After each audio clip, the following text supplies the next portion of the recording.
कुरुक्षेत्र की उस सुबह जब धरती थर्रा रही थी और आकाश मौन था, दो सेनाएं आमने सामने खड़ी थीं और इतिहास का सबसे बड़ा युद्ध शुरू होने वाला था। लेकिन जो उस दिन हुआ वो सिर्फ युद्ध नहीं था, वो था धर्म और कर्तव्य का सबसे बड़ा संघर्ष। मैं बात कर रहा हूं महाभारत युद्ध का पहला दिन की।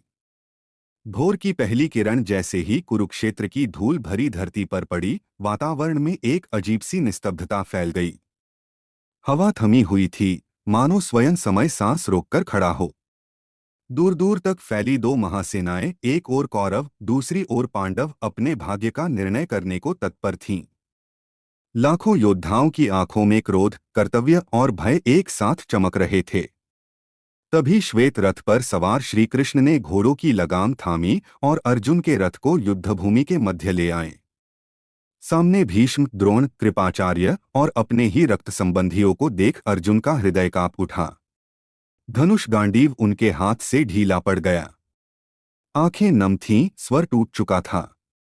माधव, मैं अपनों का वध कैसे करूं? यह प्रश्न केवल अर्जुन का नहीं, समूची मानवता का था। यही वह क्षण था जब समय रुक गया। श्री कृष्ण का स्वर गूंजा, गंभीर, स्थिर और कालातीत। कर्तव्य, धर्म और कर्म का दिव्य ज्ञान अर्जुन के भीतर प्रवाहित हुआ। अर्जुन की आंखों में फिर से तेज लौटा।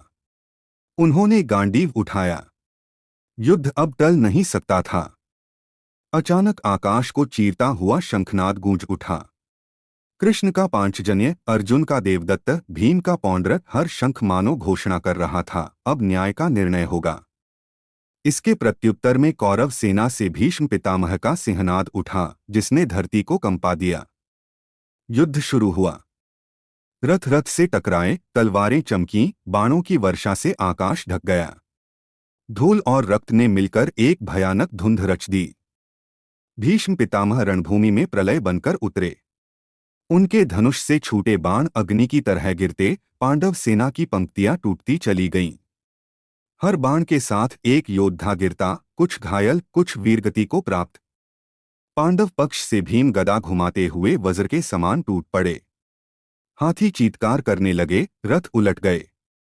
अर्जुन का रथ बिजली की गति से चलता, पर भीष्म को सामने देखकर उनका हाथ कई बार रुक गया।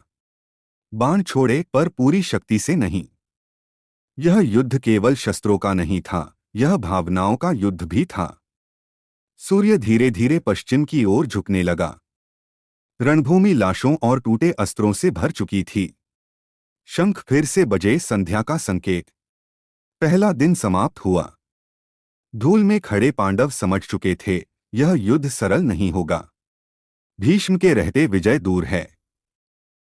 दूसरी ओर कौरव शिविर में आत्मविश्वास था, पर साथ ही एक अनकहा भय भी। यह केवल शुरुआत थी। कुरुक्षेत्र की धरती ने पहला दिन देखा था और आने वाले 17 दिनों की विभीषिका की आहट महसूस कर ली थी। और उस दिन जब ने अपने हथियार नीचे रखकर दुश्मन शिविर में जाकर आशीर्वाद लिया, तभी ये स्पष्ट हो गया था, ये युद्ध सिर्फ शक्ति का नहीं। कुरुक्षेत्र की धरती ने युद्ध का पहला सूर्यास्त देख लिया था। लेकिन यह केवल शुरुआत थी। रक्त से भीगी उस भूमि पर अब प्रतिशोध, धर्म और भाग्य का खेल शुरू हो चुका था। एक ओर था अहंकार, दूसरी ओर धर्म का संकल्प। और आने वाले 17 दिन इतिहास नहीं, विनाश लिखने वाले थे।